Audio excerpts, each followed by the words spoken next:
Good morning students.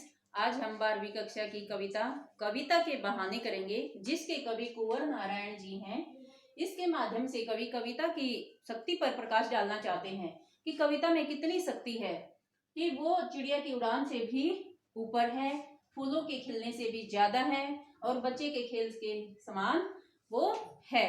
इस कविता में मतलब कविता के अंदर चिड़िया का उड़ना, फूलों का खिलना और बच्चों का खेलना, ठीक है, इन तीनों का समावेश होता है। तब कवि है जो वो रचना करता है। तो क्या कहना चाहते हैं कवि इसमें? कविता एक उड़ान है चिड़िया के बहाने। कविता एक उड़ान है चिड़िया के बहाने। चिड़िया जैसे पंख लगाकर उड़ती है, ओके, उसको देखकर कवि के मन में नई नई कल्पनाएं, नई नई भावनाएं जागती हैं। तो कविता को किसके समान बताया है? चिड़िया की उड़ान के समान। कविता एक उड़ान है चिड़िया के बहाने, कि चिड़िया को उड़ता हुआ देखकर कविता में नई नई भावनाएं आती हैं, नए नए रंग आते हैं। कविता की उड़ान भला चिड़िया क्या जाने, कि जो कविता की उड़ान होती है वो भला चिड़िया क्या जाने। अब देखो, वैसे तो चिड़िया ही जान सकती है क्योंकि उड़ती पंख लगाकर चिड़िया ही है, लेकिन इसकी उड़ान बेटा सीमित है।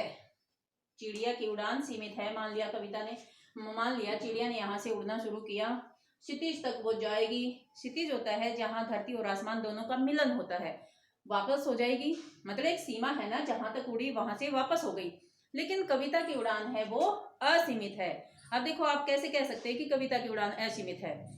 जहां ने पहुंचे रवि वहां पहुंचे कवि। अब देखो, जहां सूर्य नहीं पहुंच पाता वहां कवि पहुंच जाता है, कवि की कल्पना पहुंच जाती है। तो इसलिए इसकी उड़ान क्या है? असीमित है। और चिड़िया की उड़ान सीमित है, मतलब वापस आ जाती है। चिड़िया उड़कर एक सीमित क्षेत्र तक जाकर वापस आ जाती है, लेकिन कविता की उड़ान तो, अब देखो, हम यहाँ बैठे बैठे लंदन के बारे में, अमेरिका के बारे में कवि की जो कल्पना है वो दूर दूर तक जा सकती है। इसलिए इसकी उड़ान को क्या बताया है? असीमित है। कविता की उड़ान क्या है? असीमित है। और ये चिड़िया जान नहीं सकती, क्योंकि जो चिड़िया है वो आकाश में विचरण तो कर सकती है, पंख लगाकर उड़ तो सकती है, लेकिन हृदय की भावनाओं को, हृदय की गहराइयों को चिड़िया नहीं समझ सकती है। बाहर भीतर, इस घर उस घर। कविता के अंदर बाहर की, भीतर की, इस घर की, उस घर की, अर्थात कहने का अभिप्राय क्या है? हर घर की कहानी कविता के अंदर आती है। कविता के पंख लगा उड़ने के माने, कि कविता के पंख इतने मजबूत होते हैं, इतने ऊंचे होते हैं कि उड़ने के माने चिड़िया क्या जाने, कि चिड़िया उसका अंदाजा भी नहीं लगा सकती है। क्या जाने प्रश्नालंकार है यहाँ पे, कि चिड़िया नहीं जान पाती है, मानवीकरण कर रखा है। चिड़िया से उम्मीद की जाती है कि वो जाने, वो सोचे समझे, लेकिन कवि की कल्पना को चिड़िया नहीं समझ सकती है। तो कविता के पंख लगा उड़ने के माने चिड़िया क्या जाने। कवि यहाँ कहना चाहता है कि कविता है जो वो असीमित है, उसका जो क्षेत्र है वो असीमित है और चिड़िया का क्षेत्र है सीमित है, इसलिए कविता की उड़ान को चिड़िया नहीं समझ पाती है। दूसरे देखिए, कविता एक खिलना है फूलों के बहाने। कविता एक खिलना है फूलों के बहाने। कविता क्या है? फूल खिलते हैं। देखो, फूलों का सीमित समय होता है, 10 दिन, 15 दिन, महीना, 2 महीना। कुछ फूल ऐसे होते हैं जो 5-6 महीने खिल जाते हैं, ठीक है। तो लेकिन वो खिलकर दुनिया को सुगंध से भरकर मुरझा जाते हैं। तो कविता एक खिलना है फूलों के बहाने। फूलों को खिलता हुआ देखकर कवि कविता ही करता है, उसको सुगंध से भरता है। कविता का खिलना भला फूल क्या जाने। अब देखो, फूल खिला है, मान लिया ये फूल खिला, ठीक है, ये फूल खिला है। इसकी जब हवा चली, इसकी सुगंध एक सीमित क्षेत्र तक जाएगी, सुगंध फैली ना, लेकिन एक सीमित क्षेत्र तक फैली। लेकिन जो कविता की सुगंध है वो असीमित क्षेत्र है, उसका व्यापक है वो। क्यों? क्योंकि ये वर्तमान, भूतकाल, भविष्यत काल, तीनों कालों में पड़ी जाती है, ठीक है। फूल खिला 10-20 दिन, महीना, 2 महीना, लेकिन कविता आप देखिए ना, क्या पता कब की लिखी हुई, कितने सालों तक, सदियां बीत जाएंगी, जो कि भूतकाल में भी, वर्तमान काल में भी और भविष्यत काल में भी, तीनों कालों में पड़ी जाएगी। तो इसलिए कहा गया है कविता का खिलना भला फूल क्या जाने, कि कविता की खिलने को, कविता का जो मुस्कुराना है, खिलना है, उसको फूल नहीं जान पाता है। बाहर भीतर, कविता अपनी सुगंध से बाहर भीतर, इस घर उस घर, मतलब हर घर में जाकर कविता अपनी सुगंध से हर घर को सुगंधित कर देती है। बिना मुरझाए महकने के माने। अब बिना मुरझाना क्यों कहा है? क्योंकि कविता कभी नहीं मुरझाती है। फूल कुछ समय के बाद मुरझा जाता है, लेकिन कविता वर्तमान, भूतकाल, भविष्य काल, तीनों कालों में खिली रहने के कारण कभी नहीं मुरझाती है। बिना मुरझाए महकने के माने, तो वो मुरझा नहीं सकती, तो उसका क्षेत्र कैसा हुआ? असीमित। फूल क्या जाने, या फूल से यहाँ उम्मीद की जा रही कि वो जाने, यहाँ भी प्रश्न अलंकार है।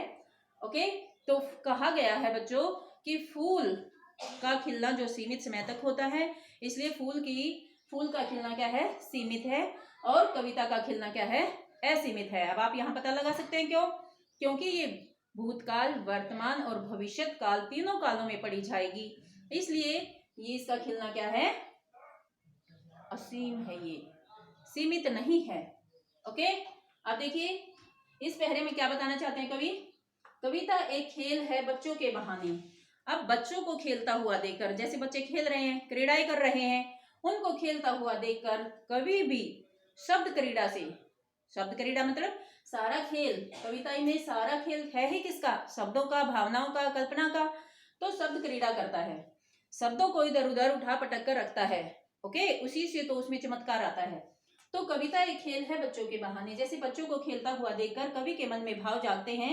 ओके, बच्चों के बहाने, बाहर भीतर, जिस प्रकार से बच्चा भेदभाव बुलाकर इस घर उस घर, बाहर भीतर, सब घरों को एक कर देता है। मतलब आपसी भेदभाव बुलाकर, बच्चे को नहीं पता कौन अपना है कौन पराया है, और वो सब घरों को एक कर देता है, सब भेदभाव भुला देता है। उसी प्रकार से कवि जो कर्म है, कवि कर्म मतलब कवि का कार्य क्या है? रचना करना। कवि भी अहम मुक्त होकर, अहम होता है बेटा मैं को त्यागना। मैं, जब तक मैं अंदर, अहम रहेगा अंदर, कवि कल्पना नहीं कर सकता है। तो कवि भी अहम को त्याग कर, भेदभाव भुलाकर, किसी एक मनुष्य के ऊपर कविता नहीं लिखी जाती है। बाहर भीतर, इस घर उस घर, मतलब हर घर घर की कहानी कविता के अंदर होती है। इसलिए कवि अहम मुक्त होकर कविता की रचना करता है। बच्चों को खेलता हुआ देखकर कवि ने भी शब्दों को उठा पटक करके क्या किया? कविता की रचना कर दी। यह घर वह घर, सब घर एक कर देने के माने। मतलब बच्चा है, आपसी भेदभाव बुलाकर इस घर को उस घर को, सब घर को एक कर देता है। बच्चा ही जाने, ये बात तो बच्चा ही जान सकता है कि वो ऐसा क्यों कर रहा है। यहाँ बताया गया है कि कवि है जो, कवि भी आपसी भेदभाव भुलाकर अहम मुक्त होकर कविता की रचना करता है।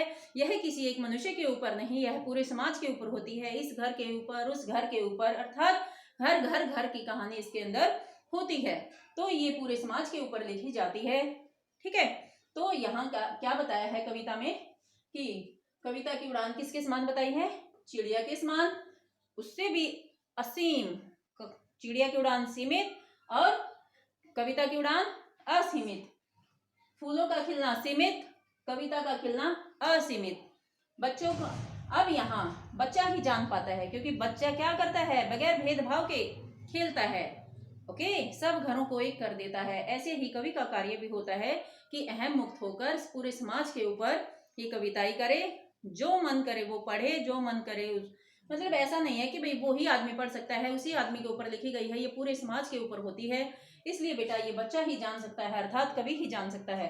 बच्चा भी जानता है सब घरों को एक करना, और कवि भी अच्छे से जानता है। अब देखिए, चिड़िया नहीं जान पाती, फूल नहीं जान पाते, लेकिन बच्चा जानता है। ये कहा ना, बच्चा ही जाने, कि बच्चा ही जानता है ये बात कि वो सब घरों को एक कर देने का मतलब क्या है। वैसे ही कवि भी कहता है कि सब घर एक कर देने के माने मतलब बाहर भीतर, इस घर उस घर, हर घर घर की कहानी इसके अंदर होती है।